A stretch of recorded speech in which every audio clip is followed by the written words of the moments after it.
Hi, hello, வணக்கம். ஒரு நல்ல விஷயம் நண்பா.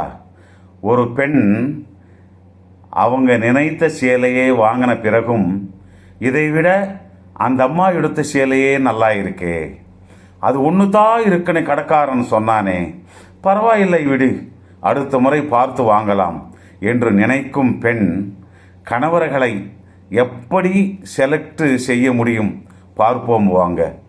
பெண்களை திருப்திப்படுத்தவே முடியாது நண்பா. அவர்களுடைய பேராசைக்கு ஒரு அளவில்லை என்பதற்கு ஒரு சின்ன கதை.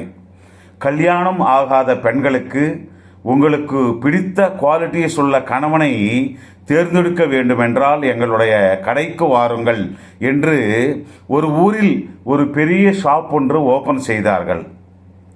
ஷாப் ஓப்பன் பண்ண உடனே எல்லா கல்யாணம் ஆகாத பெண்கள் உள்ளே போவதற்கு மிக ஆர்வமாக நின்றார்கள்.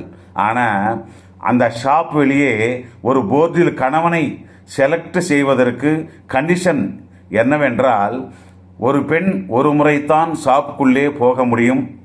அந்த ஷாப்பில் மொத்தம் 6 மாடிகள் இருக்கின்றன. ஒவ்வொரு மாடியில் அங்கே விற்கப்படும் ஆண்களின் பயோடேட்டா இருக்கும். போன கஸ்டமர்ஸ், அதாவது பெண்கள், எந்த ஃப்ளோரிலும் கணவனை தேர்ந்தெடுத்து கொள்ளலாம். ஒரு தடவை கடைசி ஃப்ளோருக்குள்ளே நுழைந்தால் அந்த ஃப்ளோரில் இருந்து வெளியே அனுப்பப்படுவார்கள். மீண்டும் கீழே இருக்கும் ஃப்ளோருக்கு திரும்பவே முடியாது என்று எழுதப்பட்டிருக்கிறது. முதலில் ஒரு பெண் அதிவேகமாக முதல் மாடிக்கு செல்வாள். அங்கே இப்படி எழுதியிருக்கிறது: இங்கே கிடைக்கும் கணவன்மார்கள் ஜாப் செய்கிறவங்க மற்றும் நேர்மையாக இருப்பவர்கள் என்று. இதைவிட பெட்டராக வாங்கலாம் என்று 2வது மாடிக்கு போகிறாள்.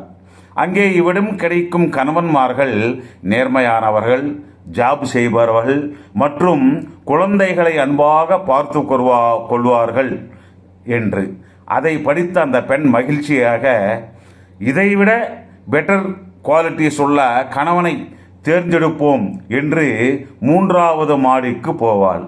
இங்கே இருக்கும் கணவர்கள் ஜாப் செய்து நேர்மையாகவும் குழந்தைகளை மிக அன்புடனும் பார்த்து கொள்வதோடு மிகவும் அழகாக இருப்பார்கள். அங்கே ஒரு வினாடி யோசித்து பார்ப்போம், இதைவிட இன்னும் பெட்டர் குவாலிட்டிஸ் உள்ள கணவனை கிடைப்பதற்கு அவகாசம் இருக்கலாம் என்று 4வது மாடிக்கு போகிறாள்.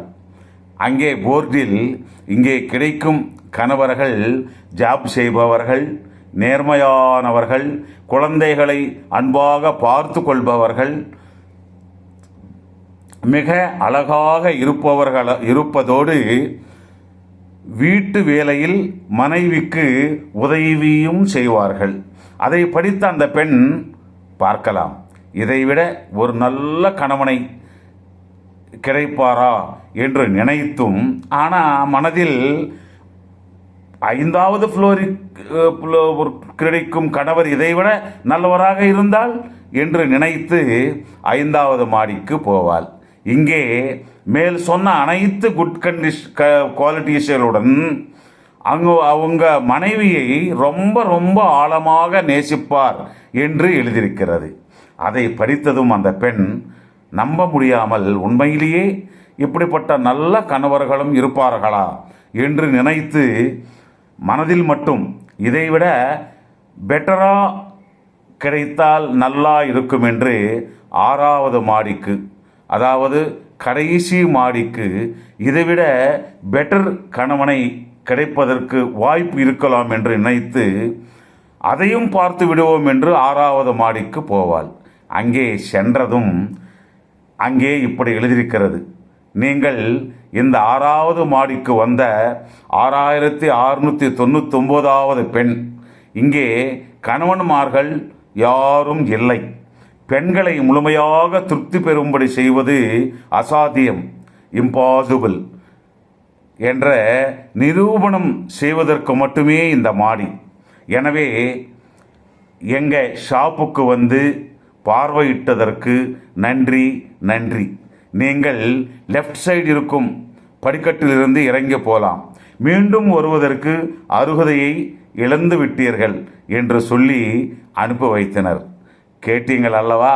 தாய்க்குலமே வாழ்க, வாழ்க வளமுடன். ஒரு சின்ன லைக் செய்து வீடியோவை ஹைப் செய்யுங்கள். நன்றி, நன்றி, நன்றி.